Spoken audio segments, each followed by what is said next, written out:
Olá! Hoje a gente vai explorar uma história cheia de drama, sabe?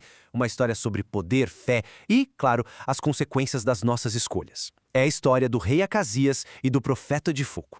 Então se prepara, porque essa é daquelas histórias que começam com um acidente, uma queda, que depois vira um desafio divino e acaba com um destino que foi selado por uma única decisão. Uma decisão fatal. Bom, então vamos lá. O ponto de partida de tudo é um acidente. O rei de Israel, um cara chamado Acasias, sofre uma queda bem feia no palácio dele. Ele tá lá, todo machucado, sem saber o que vai acontecer, e a grande pergunta na cabeça dele é simples, mas crucial. Será que eu vou sobreviver a isso? E é essa busca por uma resposta que vai levar ele para um caminho, digamos, bem perigoso. E é aqui, gente, que a coisa toda muda de figura. É a escolha que define o resto da história. Em vez de procurar o Deus de Israel, o que seria o esperado, Acasias manda seus mensageiros consultarem Baal-Zebub, que era um deus filisteu, um deus estrangeiro. Pensa bem, para um rei de Israel, isso não era só uma consultinha, era, na prática, um ato de traição espiritual. E uma decisão dessas, com certeza, não ia passar em branco. Então, imagina a cena. Os mensageiros do rei estão lá, na estrada, cumprindo a ordem, quando de repente eles são parados, interceptados. E quem aparece é uma figura solitária, imponente, com uma mensagem que vinha direto de Deus. Esse homem é o profeta Elias, e ele já chega confrontando os mensageiros com uma pergunta que é, assim, direta e cortante. A questão que ele levanta não é só sobre onde vocês vão buscar uma resposta. É muito mais profundo. É sobre a lealdade de um rei e, por consequência, de uma nação inteira. E aí, o Elias entrega a resposta que o rei queria. Só que, claro, não veio da fonte que ele esperava e, com certeza, não era a notícia que ele queria ouvir. A sentença já estava decretada. Quando os mensageiros voltam antes da hora, o rei fica na hora com a pulga atrás da orelha. Ele quer saber: quem foi que ousou se meter nos meus planos? A identidade desse homem vira a chave de tudo. E a descrição que eles dão é bem simples, mas inconfundível. Eles falam da aparência rústica dele. E essa imagem, na hora, acende uma luz na cabeça do rei. Ele sabe de quem se trata. Acasias não tem nenhum pingo de dúvida. Ele saca na hora quem é o seu adversário, Elias. O mesmo profeta que já tinha batido de frente com a família dele antes. Pronto. O cenário estava montado para um confronto que era, a essa altura, inevitável.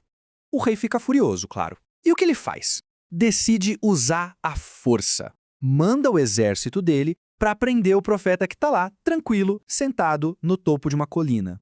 E aqui a coisa fica tensa. Presta atenção na escalada do drama. O rei manda um capitão e 50 homens. Eles são consumidos por fogo. Ele manda um segundo capitão com mais 50. Acontece a mesma coisa. Fogo do céu de novo. Mas aí, a abordagem do terceiro capitão é totalmente diferente. Isso muda tudo.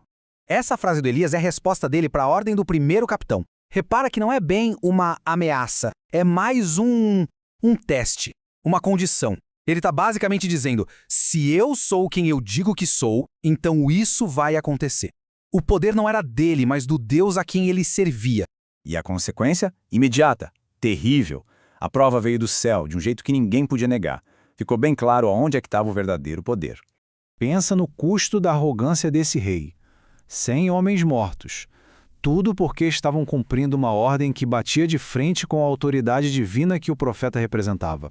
Agora, olha só a diferença de atitude. O tom muda completamente. O terceiro capitão não dá ordem, ele implora. Ele se ajoelha, reconhece a autoridade do Elias e pede por misericórdia. É um exemplo perfeito de como a humildade pode mudar completamente o desfecho de uma situação.